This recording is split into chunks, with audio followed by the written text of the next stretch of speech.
Since 1967, 126 settlements have been established on the West Bank. In 1967, there was 0 Israeli population in the West Bank. Today, there are 400,000. We took those settlements and we stratified them by worldview or belief.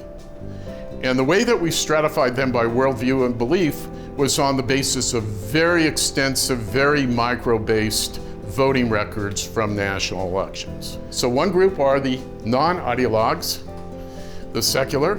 Another group are the ultra-Orthodox religious. And group number 3 we call by the name national religious. Not ultra-Orthodox religious, but national religious. And these are the ideologues. These are the people who believe that the ancient biblical land of Israel includes the West Bank, that this is where Jewish holy sites are, that Jews are supposed to be here. What's not fully appreciated by this story is that there's actually something extremely mundane going on that relates to the field of urban economics that has nothing to do with religion, nothing to do with ideology, and very little to do with politics.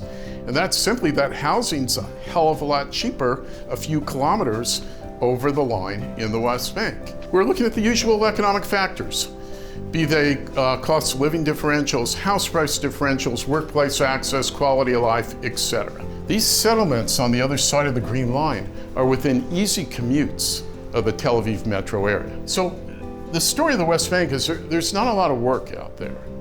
The work's in Tel Aviv, the work's in Jerusalem, so people are commuting. These are not even ex-urbia suburbs. They're just suburbs of major metropolitan areas in Israel, for the most part. And a lot of the settlements right here on the Green Line are secular, non-ideological.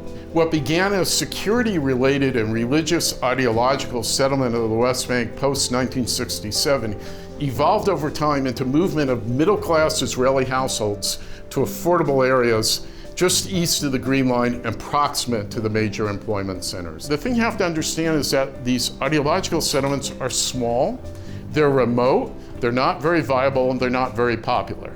They're filled with ideologues. Whereas the non-ideological are the big places close to the Green Line. If you're on the Israel proper side of the Green Line, relative to 3 miles away in the West Bank, your housing quality adjusted is going to be about a third more expensive. The bottom line here is you get a lot of variability in response to economic incentive by belief system. We're doing something that I believe no one's ever done with this topic, which is to just do positive economics.